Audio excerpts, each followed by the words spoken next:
Welcome, everyone, to Couch Potato Diary. Happy Monday. My name is Peter Klein. Thank you very much for tuning in today. The focus today and all week is about WrestleMania 40, the biggest WrestleMania of all time. WrestleMania XL coming to you from Philadelphia, Pennsylvania. So today we're going to look at some of the bigger storylines heading into this, and obviously storyline meaning something else, but just a few things I'm thinking going into the Clash of the Immortals or whatever it's called, WrestleMania. So very excited about that. If you're looking for a more sportsy show, I did do the Catalan Autocast that came out earlier today, focusing all on the Toronto Blue Jays. But this is going to be a lot on the final boss, the great one, the Brahma Bull, The Rock, Cody Rhodes, Roman Reigns, so much more. A lot of intrigue, plus looking at how last year's main eventers are faring at this year's WrestleMania. Let's get ready for it. It's time.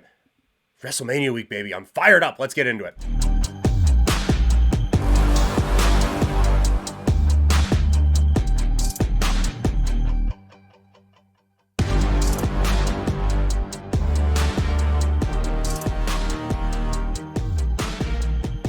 WrestleMania 40 goes this weekend, and I will say that I think this build has been fantastic. I have absolutely loved what we have seen from the WWE so far. I think every segment involving the main eventers for this show has been wildly entertaining. And I know there's a talk of, it's the new Attitude Era. But it has still been so entertaining. I think that they have progressed this story very well. And what felt like an obvious outcome, I still think feels like an obvious outcome, but what kind of felt like the obvious final couple of steps to get there doesn't feel quite as obvious now. And so that they have me curious as to how they get to the final spot. And even still, as we are here a couple hours before Monday Night RAW tonight, even still, I am very intrigued at how the last couple beats of this story are going to go. I think, it's been so good, right? It has been so entertaining. And I think, obviously, Cody has been great. Seth does certainly feel like he is a bit of a backgrounder in this one, but Roman has been really good when called upon, Paul Heyman, all of that. But The Rock has certainly, once again, been absolutely fantastic. And I think taking the character to social media has legitimized a few things for this feud and just kind of made it feel a little bit more real, I guess, for lack of a better term. And it's helped carry it along. And it has made every appearance must see, pardon that from The Miz.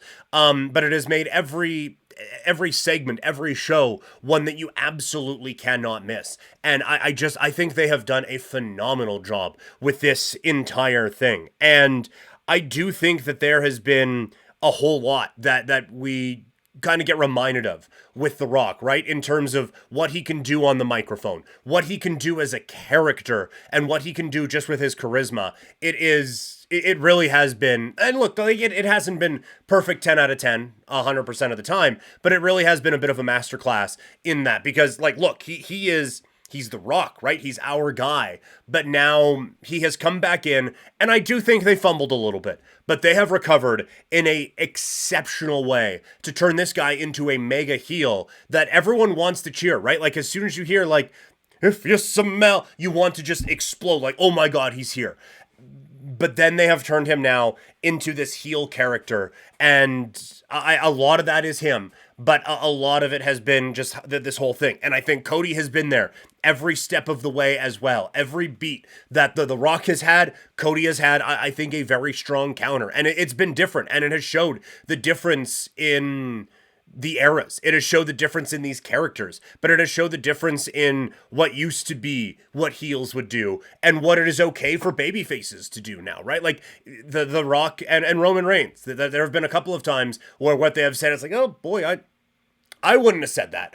And then you have Cody, our baby face, who is okay crying on television, talking about the thought of giving his mom the Universal Championship after winning it at WrestleMania. And Cody taking a shot at that, and Rock taking a shot at that, and then Cody being look, yeah, I showed emotions. That's fine. Still gonna whoop your ass. And then you get some of the cheap shots with the LDS and all of that. But I think it has been an excellent mix of the past and the present, and what worked then and what can work now. I think that there has been some real nice balance going on with all of those particular things. And so it has been an excellent build.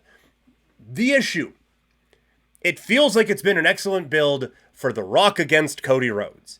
And ultimately, that's not where this is going, right? Ultimately, we are getting Cody against Roman, night 2 of WrestleMania, to close this show out. And look, we just got a Cody versus Roman build for WrestleMania last year, and a lot of the notes for the story are the same, right? Like, Cody is looking to finish the story. Roman is looking to continue on one of the great title reigns that the WWE has ever produced. So that would be a bit more of a difficult story to freshen up a little bit more, pardon the pun. So having The Rock's involvement in this, I do think helps to keep it fresh. I do wish there was a little bit more Roman Reigns involved, right? Like, I wish it was Roman standing over a bloody Cody on Monday Night Raw.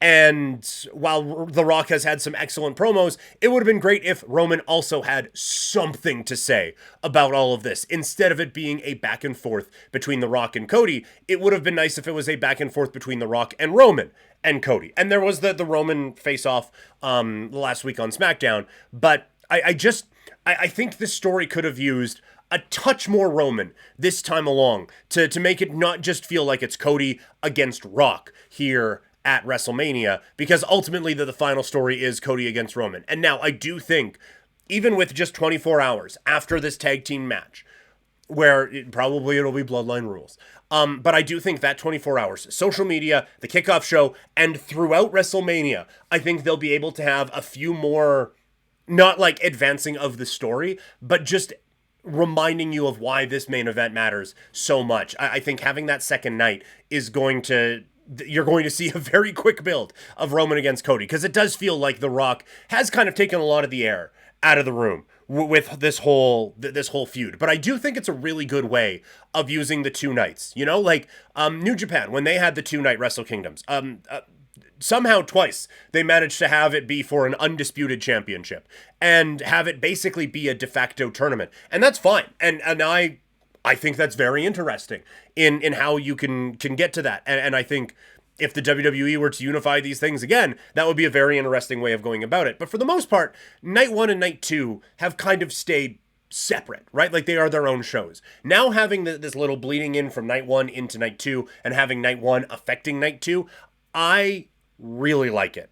And I am very interested in how the whole thing comes together, and if this is something WWE will be doing in the future. Because I think that it is a real effective way of using a multiple night WrestleMania to your advantage. So yes, the main event story has been great. And I think the secondary storylines have been quite a bit of fun as well. One of the issues, though, is that you go online on social media and it is all The Rock segments, right? It is all The Rock and Cody and all of that. We're not getting the, oh my gosh, I can't believe LA Knight said that. And oh my goodness, look at Logan Paul doing this. And look at this and this. It is Rock and Cody, Rock and Cody, Cody and Roman, Rock and Cody, Rock and Cody, Seth, Rock and Cody, Rock and Cody. Like it has, if you were to just be following this product on social media and just being like, okay, what are the hits? What do I gotta watch? Oh, just Rock and Cody again. Okay, let's do it. And that is too bad, because I do think some of the builds for the secondary stuff have actually been pretty good if you sit down and watch the shows. I do think, like, Rollins McIntyre have had some excellent back and forths. And McIntyre feels like a legitimate damn superstar in there. And personally, I would like to see him with the championship coming out of WrestleMania. There is something in the back of my head that is just like, Damian Priest has to cash in the next couple of months. So that there's a little bit with that there for me. Like, I wonder if you do, and I'll do a full prediction show on Friday, but I wonder if you do Drew McIntyre loses in just like a quick roll-up whatever. Like an excellent match. We're not doing Sheamus Daniel Bryan here. But an excellent match. Somehow Seth Rollins just gets the win. Drew, pissed, comes out, Claymore, Seth does like 3 flips in the air and lands, and then all of a sudden Judgment Day music hits, Damian Priest comes out, cashes in, and he is your world heavyweight whatever super duper Raw champion. I wonder if there is a way they can do that, but either way, I don't know if there's a wrong answer here, because Seth has been good, although admittedly he has cooled off a little bit, and that's something we're going to talk about here throughout this, is that while the product is very hot, and all of these guys are doing really well. Like, I don't think there's anyone in a spot right now that isn't performing admirably, right? And isn't doing, like, everything that they possibly can be doing. And I think, like, creatively, a lot of them are hitting the right notes. But it does feel like Seth has fallen off just a little bit, right? Like, the singing my song so loud that I can barely speak, and then it's, yeah, it's just, it's not quite there. So I do think he's fallen off a little bit. But if he retains and stays World Heavyweight Champion, no problem with it. Drew McIntyre as World Heavyweight Champion, if you're going to have a babyface over on SmackDown and Cody being the champion, no problem with it. Damian Priest, no problem with it. Kind of doing how they used to do it back in the original brand split days, where you have, like, your established John Cena, Triple H, Batista, whoever as champion here. Let's try Dolph Ziggler, CM Punk, fucking Jack Swagger over here. Sometimes it hits, sometimes it doesn't. But I think you can use this as kind of a almost developmental type championship. That's a weird way of putting it, but you know what I mean. So I don't think there's a wrong answer with this one, and I think the build has been really good. I think Sami Zayn and Gunther, the build has been great. Sami with the promo a couple weeks ago, like, look into my eyes. And Chad Gable being like, yeah, I don't think you can do it. Kind of recreating that underdog story here with Sami Zayn. Randy Orton, Kevin Owens, and Logan Paul have all, I will begrudgingly say, been very entertaining. And I think the build going from the Chamber to this has been really quite good so far. But the issue does show, with The Rock kind of taking up so much space, and with this main event story taking up so much space. And again, it's the main event of a 2-night WrestleMania. It's supposed to take up a lot of space, right? But it does kind of feel like there has been a bit of a cooling off for, like I said, Seth Rollins, and also the 2 guys who were in the main, or 2 of the guys anyway, who were in the main event last year, in Sami Zayn and Kevin Owens. And Roman Reigns' build has, I think, been great. The Bloodline story probably peaked around this time last year. But the Bloodline story has been phenomenal for a couple of years. Eric Bischoff said it's better than the NWO story. And I would suggest we probably see, in terms of the championship portion of it, a culmination this weekend at WrestleMania, and then the Roman Reigns spiral out of all of that. But I do think, like, Sami Zayn not winning it at Elimination Chamber, and then, like, say Sami wins it at Elimination Chamber, and Roman gets it back, like, the next fucking night, right? Like, maybe, excuse me, maybe that does take Sami Zayn down a little bit still. But there's no question he is not as hot as he was a year ago. And that felt like your chance, like, this guy's a superstar. Like, he has this crowd with him. This is an opportunity to strike and create a new main eventer. Didn't really do it. Kevin Owens, in that same kind of a spot, right? Like, when he comes out in Montreal and the crowd goes bananas, it's okay, you have got something here. And these guys win the tag team championships, and now they're just kind of where they were before, right? Sami going for the Intercontinental title. I think it'll be a big win for them, but they are caught trying to kind of manufacture what he was a year ago.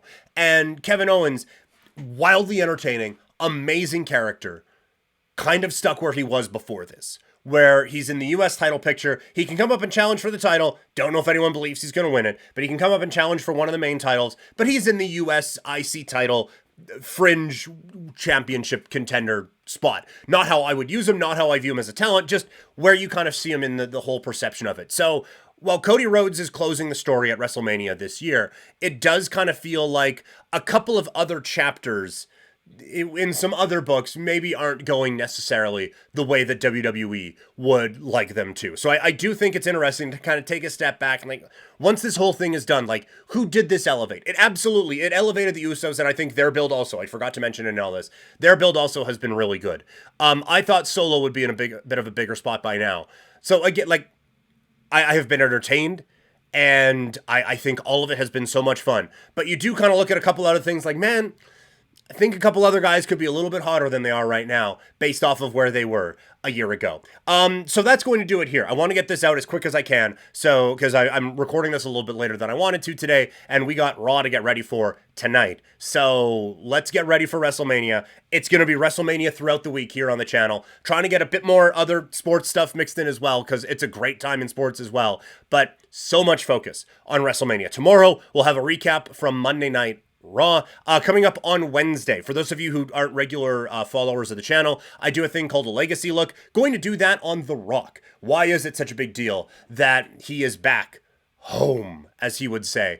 So we will get ready for that as well. Thursday, going to look at some of the other big stories going on in the world of professional wrestling. And then Friday, it's the big preview, getting ready for WrestleMania 40. We will also, night 1 and night 2, have some form of a show after everything is all concluded. So that is the schedule for the week, and we will have a whole lot of fallout once WrestleMania is done and we get into a new season of WWE. Thank you guys so much for tuning in. If you're listening in podcast form, make sure you subscribe, leave a review. If you are watching this on YouTube, thank you. Make sure you subscribe, like the channel, leave a comment. If there's anything in here I said that you disagree with or really agree with, let me know in the comment section below. Follow me on social media, Twitter, Instagram, and TikTok. I am at PrimetimeKlein, twitch.tv/PrimetimePK, and you can email this show, couchpotatodiary@yahoo.com. Thank you guys so much for tuning in. Talk to all of you tomorrow. I'm out.